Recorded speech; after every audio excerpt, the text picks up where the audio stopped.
Hello, welcome.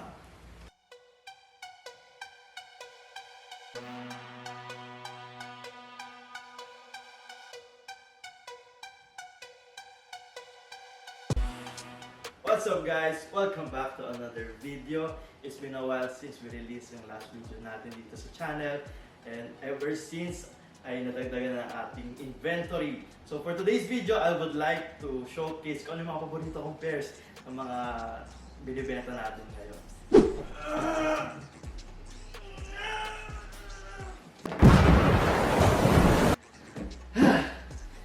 Balenciaga! Balenciaga Triple S Runner guys! Tingnan nyo kung gaano kalaki yung box na to. Hindi to normal para sa isang pares ng sapatos. Akala mo ilang sapatos ang nakalagay dito. Pero ang totoo nito guys, isang pares lang ito. Look how chunky this shoes is. Size Euro 43. And still great condition. Binibenta namin ito actually. Hindi ko na sabihin kung magkano yung presyo. Pero yan guys, this is the only designer brand na meron tayo sa inventory natin. Balenciaga Triple S Runner, beige, yellow. Then guys. Alright. So yan guys, sa mga paborito kong pares.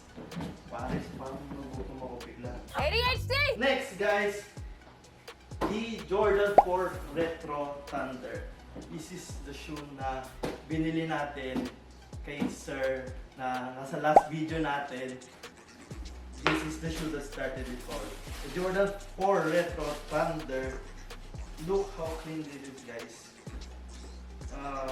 I think in the future, bibili din ako ng Jordan 4. Magaganda yung mga Jordan 4 kasi mahilig ako sa shoes na mga chunky dahil flat-footed ako.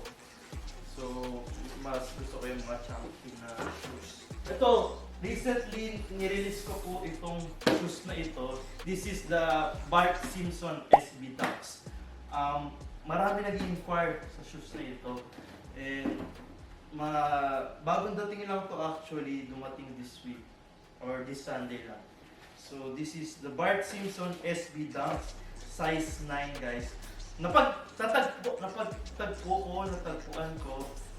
ko guys na SB Dunks pala normally ay mas mahal kaysa sa regular na Nike Dunks. So maganda pa rin siya guys, still in a great condition.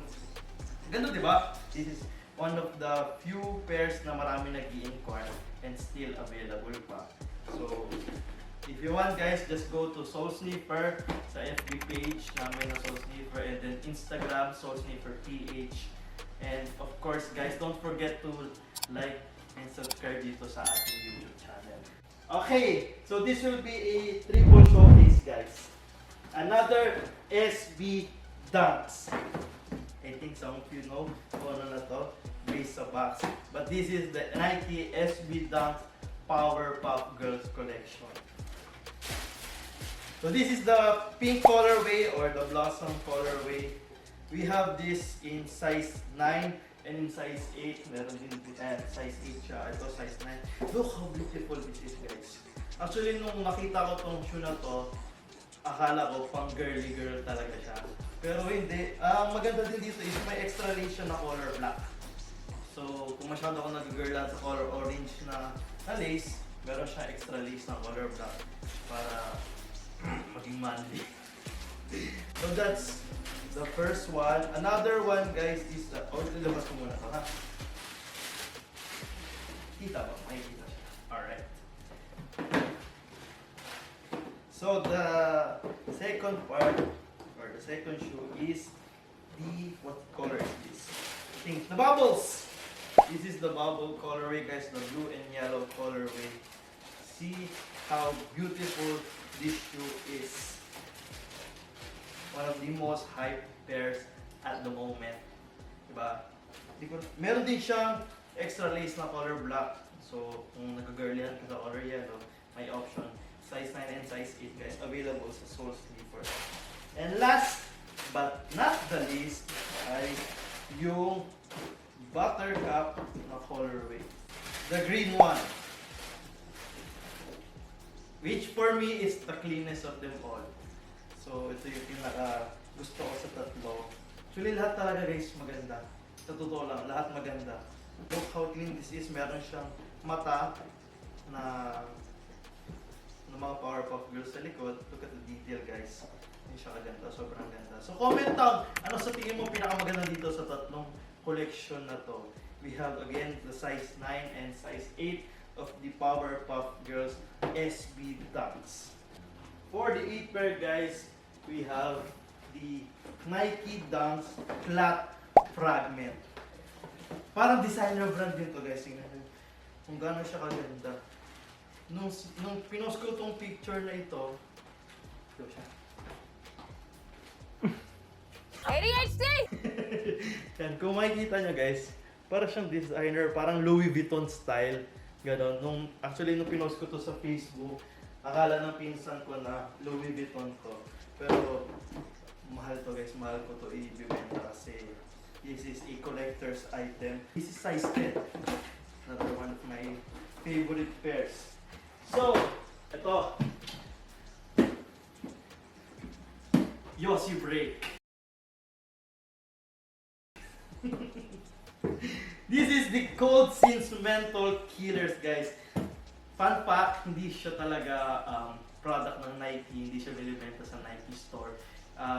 Kinostomize siya mismo ng company na Cold Sins. And just look how special yung box, diba? Sobrang ganda. Box pa lang, panalo ka na. And this is size 10.5. As you open, pa. Amoy pa lang niya, guys, ang bango. And look at the shoe. Look at the details, guys. Tingnan nyo, parang naupos sa sigarilyo. Naupos na, basta, hindi kasi ako nagsisigarilyo, guys. Wala akong bisyo. Kaya di ako sa mga magulang ko. Pero, ganyan siya, guys.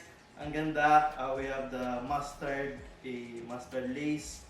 And parang style na Jordan 1. Diba?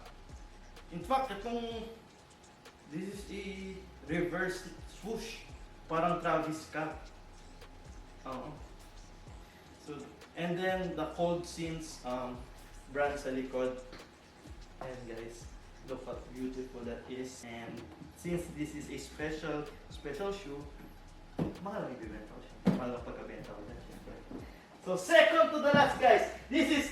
These remaining shoes ay dalawang shoes na ito. Ito yung pinakamahal sa ating inventory. So we have the Jordan 4 Union. This is the Noir. Noir.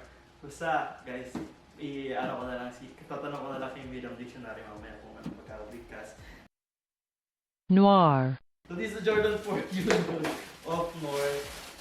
The black one. This is a collector's items, guys. This is brand new, actually. Yan. This is a very beautiful shoe. Actually, sa box pa lang, panalo ka na. And then yung plastic sa loob, this was a rookie year ni Jordan. Kasi meron pa siyang gold necklace. Sa pagkakaalam ko, guys, itong ano na to, yung kanyang tang, pwede mo siyang gupitin para, I think, ma-flip up mo para mas umangat pa yung ano. Kasi this is mid. Yeah, this is Jordan 4 of Noir. Size 9, guys. And last but not the least, its partner is the Jordan 4 Union Guava. Kung ito ay black, ito ay nasa lighter shade. Same box, same plastic, but the colorway is different. This is size 10. Look kung gaano ganda, guys. Sobrang ganda. And it's available on Soul Sneaker, guys. Not a lot of stores have this shoe. And we are blessed na nakuha natin. May extra lace din siya. Color, I think, yellow or orange.